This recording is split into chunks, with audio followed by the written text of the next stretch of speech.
Hi, my name is Joe Bushey, and I'm a candidate for trustee here at Holiday City South. I moved here 4 years ago with my wife, Diane. Some of you might know her better than me since she drives around with a red Corvette, and she's very recognizable that way. I love living in Holiday City South. Before that, I was a painting contractor and a real estate investor in Florida.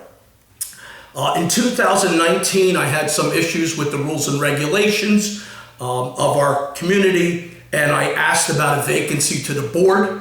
After sending my resume in, I was ultimately appointed to the Board of Trustees to fill that vacancy in October of 2019. The 9 months that I was on the board was invaluable as far as learning how this community operates, and more on that later.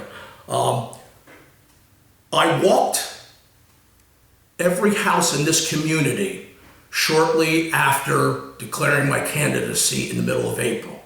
Why did I do that? I did that because I wanted to meet the people of our community, not just to get their vote, but to find out what their concerns were about our community.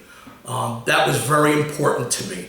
And I realized that there are a lot of concerns about woods not being cleaned up and the risk of fire hazard, placements of sheds and how it monopolizes a lot of our patio space. Of course, the rules and regulations, and there are many people have concerns. People have been victimized by selective enforcement of the code committee and the board in the past. There are rules and regulations that dearly need to be updated and clarified. They really do, for the betterment of the entire community. And there are ones that need to be enforced. I don't want anybody parking their RV in their backyard. I'm not looking for anything like that. But they can be loosened a little bit, they can be clarified, and they can be updated to what the community wants.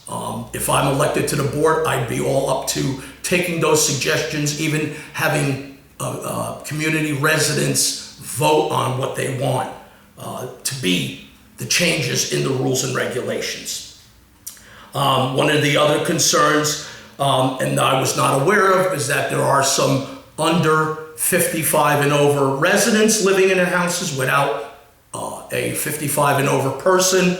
That needs to be investigated and addressed. While I walked around the community handing out flyers, mostly all on my own with a little bit of help from my wife, Diane, I spoke to at least 100 residents. And again, I got a lot of feedback as to what their concerns are, what changes they feel need to be made to improve our community.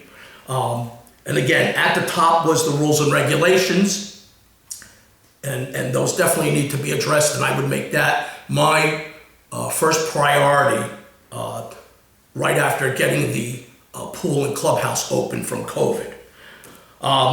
Another issue is spending, and I'd like to address that particularly since my flyer did not address that. There are a few candidates that are jumping on that cut spending bandwagon, which every politician always says, and then once elected, they never do. Being on the board for 9 months, I got some experience, so I know how it operates. Every expenditure is voted on by the board members. It's not willy-nilly. When we need to get outside prices from contractors, we have gotten 3 in the past. We have interviewed these contractors and as a board discussed how we decide whether or not to hire a contractor to do this work.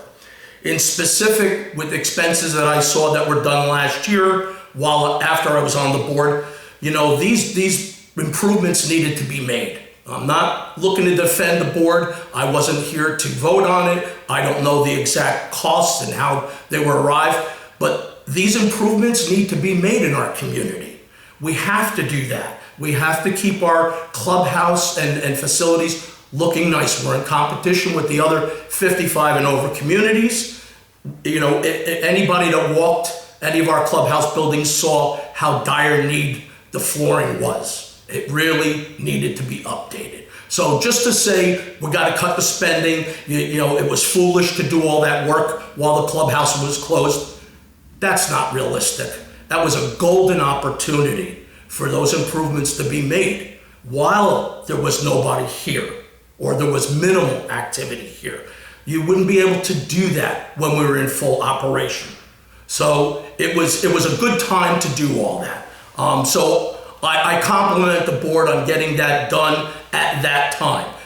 However, I do find some issues and some concerns with transparency, and I've written that in my flyer. I'd like to see more transparency as far as expenses, as far as work that's being done prior to those expenses taking place, especially during COVID when there are no homeowner meetings. I asked for that when I was on the board, and we didn't have COVID at the time.